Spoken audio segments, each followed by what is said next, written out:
Welcome to New Tech High in a world of real learning. But don't take my word for it. Come on in and see it for yourself.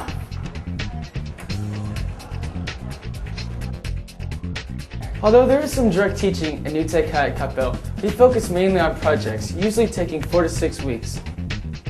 At New Tech High, we use the projects to help us learn the content by using real-world skills such as project management, oral communication, research, and collaboration. Start off by putting you in groups. We're going to divide you up in 2 ways, and then we're going to divide you up in another way after that. Today in American Studies, we're launching a new project that we're calling Ye Olde Debate. And what we're doing in this project, the premise is it's set on the eve of the presidential election of 1800.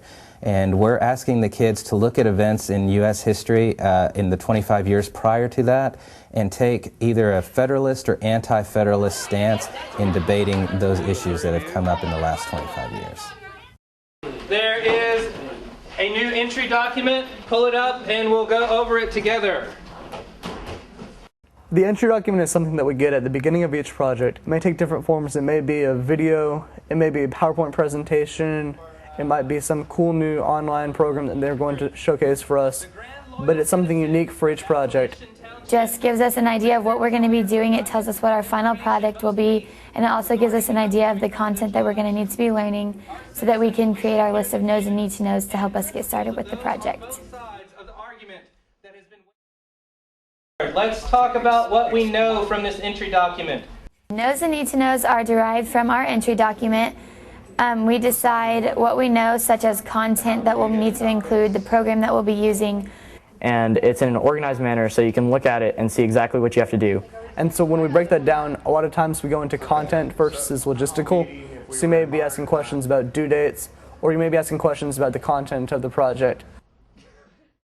The one thing that I noticed coming from a traditional environment is the relationship and the culture that we have with our learners here at New Tech. It's a partnership between facilitator and learner. It's not a top-down approach like at a traditional school between a teacher and a student. There's definitely a partnership, and we're trying to develop relationships and work together to accomplish our goals. So within your groups of 3 or 4, come up with a driving question, and we'll go around in a minute and listen to each one. Driving questions are the purpose of our project, and it always includes what we need to do in the project and the final product that will be produced, so that if we ever get confused on what we should be doing in the project, we can refer back to the driving question and it can help provide direction. So let's talk about just quickly as a class what some of our next steps might be. So when you think you've got one, raise your hand. Next steps are what you do after the knows and need to knows. It's basically like saying what you need to do to start the project, like to officially start the project. Because everything before the next step is basically gearing up to start the project. They are what we need to do next in the project, whether it's research, have a workshop from the teacher, figure out the content that we need to know so that we can get going with our project. To talk about your test. Next, you need to do a social contract with your group of 3 or 4. Whatever you are. The social contract is a document that each team creates at the beginning of the project, and it's going to make sure that the team is on the same page. It's going to provide contact information for the team so that they can stay in touch and meet outside of class. It also establishes group rules so that we know exactly what each group member should be doing at each time. And you're going to, when it comes your time, you're going to stand up, tell us what you categorized it as and why, and kind of defend it. Journals and scaffolding activities are used to check for understanding, to make sure that we're understanding the content that needs to go in the project, as well as to provide focus. Scaffolding is like journaling in that it is a measurement of understanding for the benefit of both the learners and the facilitators. This is the Federalists because they liked the Constitution and they thought it was way better than the Articles of Confederation.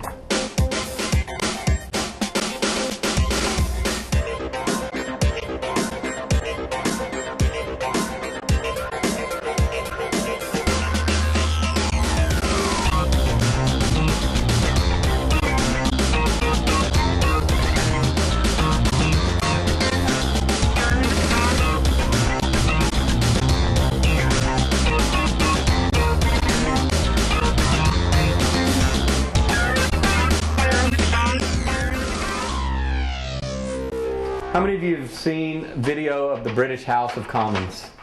Yeah. Workshops are typically on request, and so they will be something typically derived from nose and need to knows and the driving question that help give students a better understanding of the That's material. what we're going to watch right now so you guys can see how this works. It's interesting. In this particular project, our workshops were given in the form of videos, and those videos showed us the concepts that we were going to need. We learn how to work with people that have different work habits.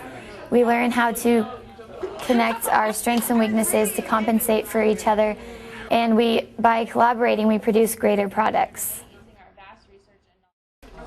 This means a minute has passed. Minute 45, which I've only had to use once today. At the end of projects, we like to focus on certain learning objectives, and in this project, what we're focusing on primarily is their oral communication skills. We'll be looking at their persuasive skills as well as their ability to bring in the content and back up their arguments. The first thing is that we want them to be dressed professionally, either in a business attire or, in the case of this project, if they were dressed in the period that they were representing, that would be okay too. The second thing that we're looking for is that when they're speaking in front of the class, their voices project, they make great eye contact, they are listening to the other debaters, they're able to make points based upon what the other debaters are saying. Presentations are probably the most fun part of a project. They allow us to use our sense of creativity beyond belief. We can dress up as different characters, and there's tons of different programs that we've been given to create a creative, interesting presentation. By asking them to present that to us orally, what they're showing us is that they get it. And if other students ask questions about them during the debate, or if we ask them questions during the debate, they need to be able to answer those questions in a way that shows to us as the facilitators that they understand what it is that they were supposed to be learning. And that's a brief It's a 90-degree angle. You have to know that. One of the biggest differences I've seen in being a facilitator at a new tech school with project-based learning is that I can give the students a entry document that they can connect what they're learning, those concepts, to real world, and they understand the purpose, and the engagement level is so much higher than I've ever seen in the traditional classroom. I myself know why they're learning the material, which is somewhat of a difference, just knowing where the math that I'm teaching is used in the real world.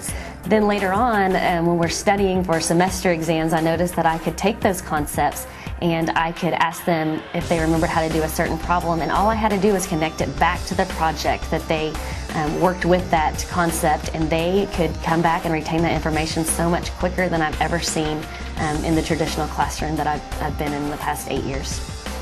One of the reasons why I think learners are more engaged at New Tech than they would be in a traditional setting is the connections that they're able to make on many different levels.